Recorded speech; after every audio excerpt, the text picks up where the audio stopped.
Hello मेरे प्यारे दोस्तों, कैसे हैं आप सभी। स्वागत है आप सभी का आपके गुरुजी के चैनल एसपी जा पे। और आज हम लोग सीखने वाले हैं क्लास 10th मैथ चैप्टर 3.2 के बारे में, जिसमें कि हम लोग क्वेश्चन नंबर 4 से आज करेंगे। हम लोगों ने क्वेश्चन नंबर 3 तक बहुत ही अच्छी तरीके से पार्ट 1 में कर लिया था, समझ लिया था, सीख लिया था। आज हम लोग क्वेश्चन नंबर 4 से सीखने वाले हैं। तो क्वेश्चन नंबर 4 आप लोगों ने पढ़ ही लिया होगा, नहीं पढ़े तो मैं आप लोग को पढ़ के एक बार समझा देता हूँ। क्वेश्चन नंबर 4 में कहा गया है, जो निम्न रैखिक समीकरणों के युग्म में से कौन से युग्म संगत है या कौन से युग्म असंगत है। यदि संगत है तो ग्राफीय विधि से हल कीजिए। यानी कि सबसे पहले इसका चेक करना है जो कौन संगत है या कौन असंगत है। मैंने आप लोगों को क्वेश्चन नंबर 2, क्वेश्चन नंबर 3 में संगत असंगत चेक करने के बारे में बहुत ही अच्छे तरीके से सिखा दिया हूँ, बता दिया हूँ। तो इसका सबसे पहले हम लोग संगत चेक करेंगे या असंगत। अगर ये संगत होगा तो इसे हम लोग ग्राफीय विधि से हल करेंगे, और असंगत होगा तो फिर इसे छोड़ देंगे वहीं का वहीं। ठीक है, तो चलिए हम लोग चेक करते हैं। तो सबसे पहले इस टाइप के प्रश्न में सबसे पहले आप सभी को पता होगा, चलिए हल करके लिखते हैं। और हल करके लिखने के बाद हम x प्लस वाई और इस 5 को इधर लेके आ जाएंगे तो ये -5 = 0 हो जाएगा। इसको फर्स्ट समीकरण मान लेंगे। कहीं कोई दिक्कत बाबू नहीं। ठीक है, अब यहाँ से इसको देखते हैं तो ये क्या हो जाएगा 2x प्लस 2y, आई प्लस में 10 इधर आएगा तो -10 = 0 हो जाएगा। और इसको हम क्या कर देंगे, सेकेंड समीकरण कर लेंगे। ठीक है, अब यहाँ से a1 ज्ञात करते हैं। a1 क्या हो जाएगा 1, b1 क्या हो जाएगा 1, c1 क्या हो जाएगा -5, a2 क्या हो जाएगा 2 हो जाएगा, b2 क्या हो जाएगा +2 हो जाएगा, c2 क्या हो जाएगा -10 आ जाएगा। समझ में आ रहा है बाबू। तो यहाँ तक आप सभी ने कर लिया होगा। अब देखिए हम लोग तब a1/2 करते हैं। देखिए a1/a2 और a1/2 करते हैं तो हमें यहाँ से a1/2 निकल के आता है। उसी प्रकार से जब हम लोग b1/b2 करेंगे तो b1/b2 करने पर भी 1/2 निकल के आता है। और c1/c2 करेंगे तो चलिए यहाँ पे c1/c2 करते हैं। तो ये -5/-10 निकल के आता है। माइनस से -5, 1 जा 5, 5 2 जा 10, यानी 1/2 निकल के आता है। आ गया। अब इसका कहने का तात्पर्य हुआ जी a1/a2 बराबर b1/b2। देखिए a1/a2 बराबर b1/b2 बराबर c1/c2 है। यहाँ क्या है, अतः यहाँ से देखने का प्रयास कीजिएगा आप लोग। तो a1/a2 बराबर है b1/b2 और बराबर है c1/c2 के, है ना बाबू। तो जब ये a1/a2 बराबर b1/b2 बराबर c1/c2 हो रहे तो ये इसका समीकरण युग्म कैसा होगा, तो संगत होगा। इसका समीकरण युग्म कैसा होगा, तो संगत होगा, क्योंकि ये समपाती रेखा बनाती है। संगत होगा और इसके अनेक हल होंगे। ये इसका कैसा होगा, संगत होगा और इसके अनेक हल होंगे, क्योंकि ये समपाती रेखा को रिप्रेजेंट करता है। अब यहाँ से देखिए समीकरण 1 से अब लिख दीजिएगा। अब यहाँ से इसमें कहा गया है जिसका समीकरण युग्म संगत है उसे और हल करने के लिए, ग्राफीय विधि से हल करने के लिए। तो चलिए हम ग्राफीय विधि इसका खींचते हैं। तो अब समीकरण फर्स्ट क्या है, x + y - 5 = 0 है। तो यहाँ से x + y = क्या हो जाएगा, माइनस में इधर आएगा तो प्लस आ जाएगा बाबू। अब यहाँ से x बराबर क्या हो जाएगा, फिर 5 माइनस प्लस में y इधर, किसी को हम चाहे x को या y को किसी को इस साइड लेके आ जाएंगे। ठीक है बाबू, अपना बनाइए आप। अब यहाँ से क्या हो जाएगा, ये मान सारणी हम बनाएंगे, मान सारणी। और ग्राफ खींचने के बारे में मैंने आप लोगों को बताया हूँ, और प्लेलिस्ट में आप लोग चेक कीजिएगा चैनल पे वीडियो, तो आपको मिल जाएगा। तो जाइए अच्छे तरीके से ग्राफ कैसे बनाया जाता है, नहीं बनाया जाता है। अगर नहीं समझे तो आप लोग को 1 से 2 दिन के अंदर में ग्राफ कैसे बनाते हैं हम लोग, किसी भी दो चर वाले रैखिक समीकरण का ग्राफ खींचते हैं, उसके बारे में डिटेल में जानकारी मैं आप लोग को दूंगा। तो आप लोग ज़रूर उस वीडियो को देखिएगा और अच्छा लगेगा तो ज़रूर ही लाइक कीजिएगा। अब यहाँ से देखिएगा, अब y का मान हम अपने मन से कुछ भी रख सकते हैं। तो y का मान अगर 0 रखेंगे तो ये 5 आ जाएगा, 1 रखेंगे तो ये 4 आएगा, क्योंकि 0 रखने पर 5 में से 0 आ जाएगा 5, और 1 रखने पे 5 में से 1 जाएगा तो x का मान 4 निकल के आ जाएगा। आई होप आप सभी को समझ में आता होगा मेरे प्यारे प्यारे नन्हे मुन्ने विद्यार्थियों। समीकरण सेकेंड से अब यहाँ से देखिए सेकेंड समीकरण क्या है, 2x + 2y, 2x + 2y - 10 = 0 है ना बाबू। अब क्या करेंगे, इसको हम यहाँ से 2 कॉमन भी ले सकते हैं, नहीं भी ले सकते हैं। तो यहाँ से अगर हम 2 कॉमन ले लेंगे तो x + y - 5 = क्या हो जाएगा 0, या छोड़िए कॉमन नहीं लेते हैं, वैसे का वैसे ही रहने देते हैं। आप चाहे तो ले भी सकते हैं और नहीं भी ले सकते हैं। यहाँ से 2x + 2y = क्या हो जाएगा, यहाँ से माइनस में 10 इधर आएगा तो प्लस में 10 आ जाएगा। तो प्लस तो लिखते नहीं हम लोग, यहाँ से 10 आ जाएगा।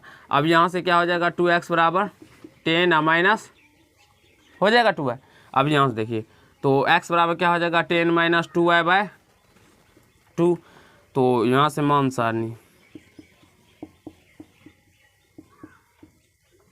सारणी अब यहाँ से देखिए ये x और ये y, ठीक है।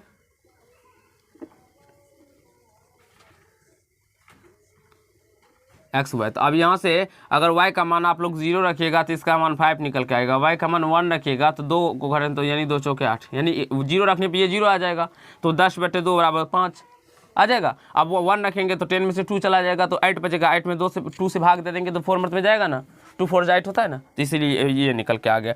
अब इसका हम लोग ग्राफ खींचेंगे, तो इतना जल्दी से आप लोग नोट कर लीजिए। अभी मैं आप लोग को तुरंत ग्राफ खींचने के बारे में भी बताऊँगा। चलिए फ्रेंड, यहाँ से देखिए एक्स, अब यहाँ से देखिए मान सारणी हम लोगों ने तैयार कर दिया। अब हम क्या करते हैं, इसका ग्राफ खींचेंगे। तो ग्राफ खींचने के लिए यहाँ से देखिए सबसे पहले हम लोग एक वाई एक्सिस ले लेते हैं और एक्स एक्सिस ले लेते हैं।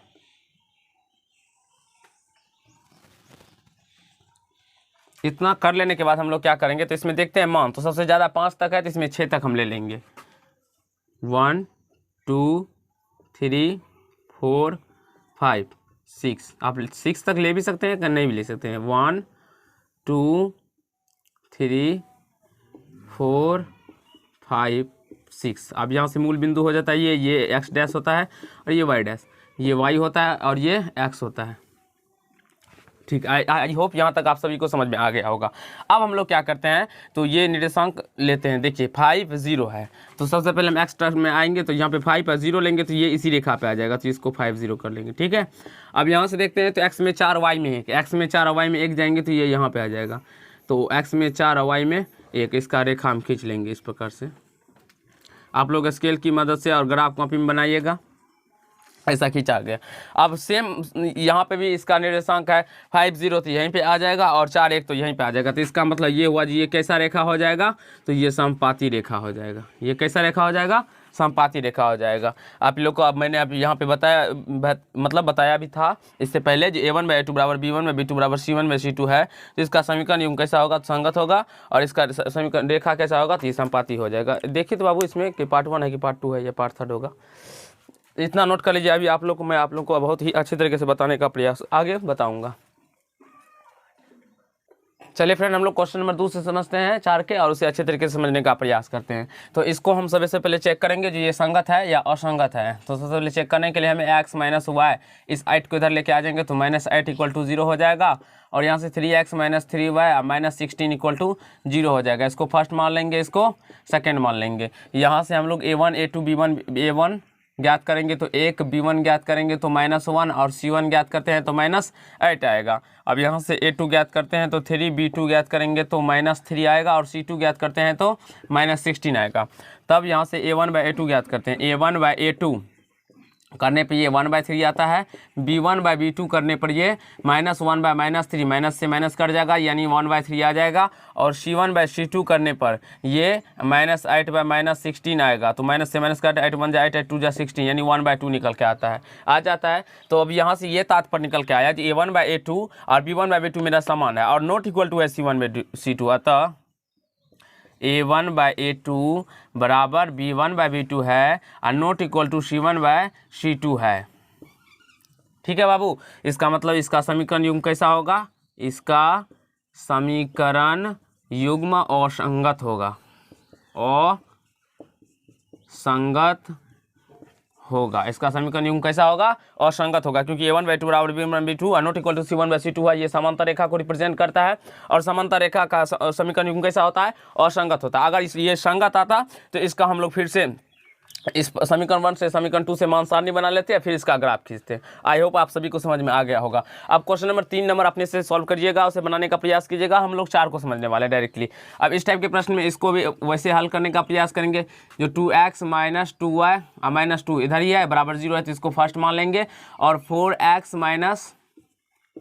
4y - 5 = 0 है, इसको सेकेंड मान लेंगे। इसको इतना कर लेने के बाद हम लोग क्या करेंगे, तो इसको यहाँ से लिखेंगे, यहाँ a1 ज्ञात करते हैं, तो a1 कितना है बाबू, 2 है, b1 कितना है -2, और c1 कितना है, c1 भी -2 है, a2 कितना है 4 है, b2 कितना है तो -4 है, और c2 कितना है -5 है। यहाँ से देखिए a2 b2 c2 a1 b1 c1, और प्लस और माइनस रहता है तो प्लस तो हम लोग बेसिकली नहीं लिखते हैं, लेकिन माइनस में रहता है तो लिखते हैं। तब a1/2 ज्ञात करते हैं, a1/a2 यानी 2/4, 2 1 जा 2 2 2 जा 4 1/2 निकल के आ गया। फिर b1/b2 ज्ञात करते हैं, -2/-4, माइनस से माइनस कट जाएगा, 2 1 जा 2 2 2 जा 4, यानी 1/2 निकल के आ गया। अब c1/c2 ज्ञात करते हैं, तो c1/c2 -2/-5, माइनस से माइनस कट जाएगा, यानी 2/5 निकल के आ गया। आगे बाबू अब यहाँ से चेक करते हैं, तो a1/a2 बराबर b1/b2 है, लेकिन नॉट इक्वल टू c1/c2 है।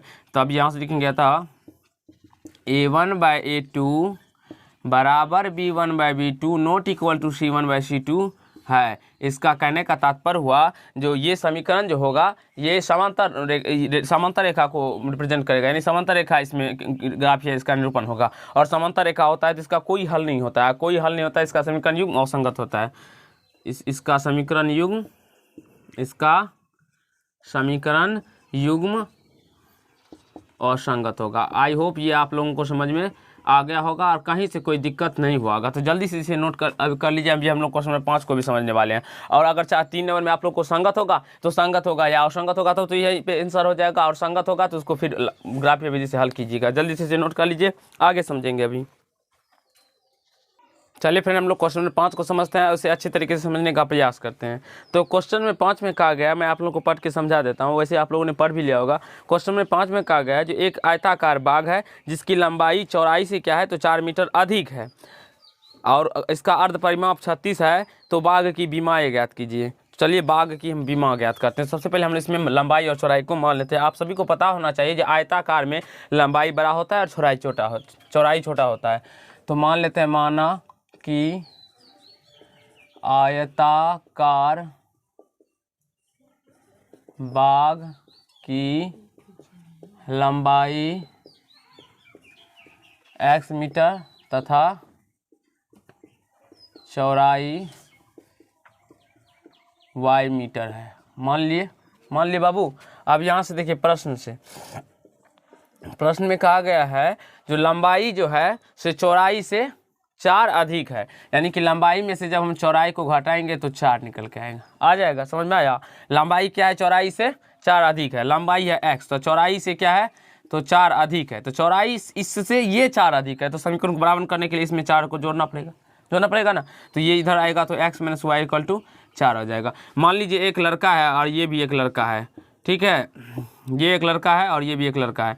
ये लड़का ये जो है इससे 4 अधिक है, इससे क्या है तो 4 अधिक ये है, तो ये इसके पास 10 रुपया है, इसका मतलब इसके पास 6 रुपया है, तब न इससे 4 अधिक हुआ।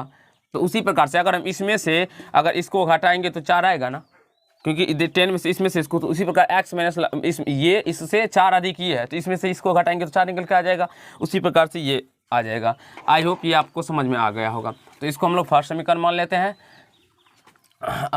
अब देखिए इसका अर्ध परिमाप कितना दिया है, 36 मीटर दिया है अर्ध परिमाप। तो आप देखिए अर्ध परिमाप कितना दिया हुआ है, देखिए तो 2 गुना लंबाई अजोड़ चौड़ाई होता है। आयत का परिमाप होता है 2 गुना लंबाई जोड़ चौड़ाई, लेकिन अर्ध दिया, अर्ध मतलब आधा, यानी 2 से भाग दे देंगे तो ये 36 आ जाएगा, तो 2 से 2 कट जाएगा, तो x + y निकल के क्या आ जाएगा 36, यानी सेकंड समीकरण आ जाएगा। अब इसको चाहिए तो आप लोग ग्राफीय विधि से भी हल कर सकते हैं, और चाहेंगे तो आप लोग इसको विलोपन विधि, प्रतिस्थापन विधि, जो विधि से हल करने का हो तो आप लोग कर सकते हैं। इसमें कहा नहीं गया है तो हम लोग सिंपल वैसे हल कर लेते हैं। तो समीकरण फर्स्ट एवं सेकेंड को जोड़ने पर हम लोग जोड़ देते हैं। तो जोड़ने पर ये x - y = 4 हो जाएगा और x + y = 36 आ जाएगा। जोड़ने पर ये चिन्ह चेंज, ये -y + y कट जाएगा और 2x = 40 आ जाएगा, 2 से कट जाएगा 20 मर्द में, x का मान 20 आ गया। ठीक है, अब यहाँ से लिख दीजिएगा x का मान, समीकरण किसी में रख दीजिएगा, सेकेंड में रखने पर putting the value of x in equation second रखने पर। अब x का मान समीकरण सेकेंड क्या है, x + y, तो x का मान है 20 प्लस y = 36, तो यहाँ से y निकल के क्या निकल के 36 - 20, तो y निकल के क्या आ जाएगा 16 आ गया। अतः बाग की बीमाएँ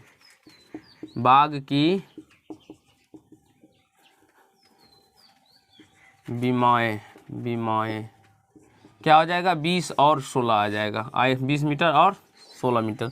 आई होप आप सभी को समझ में आ गया होगा। क्वेश्चन नंबर 5 तक बहुत ही अच्छे तरीके से, कहीं से कोई दिक्कत नहीं हुआ होगा। अगर आप लोग को अच्छा लगा हो तो लाइक कीजिएगा, कमेंट कीजिएगा, शेयर कीजिएगा, और चैनल पर नए होंगे तो चैनल को सब्सक्राइब कर लेगा, जिससे कि मेरे हर एक वीडियो का नोटिफिकेशन आप तक पहुँचता है। तो धन्यवाद दोस्तों, आज के पार्ट में इतना ही करेंगे।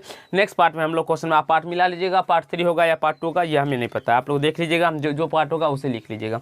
और ये आज और नेक्स्ट पार्ट में हम लोग क्वेश्चन नंबर 6 और 7 को समझेंगे और उसे भी अच्छे तरीके से समझने का प्रयास करेंगे। धन्यवाद।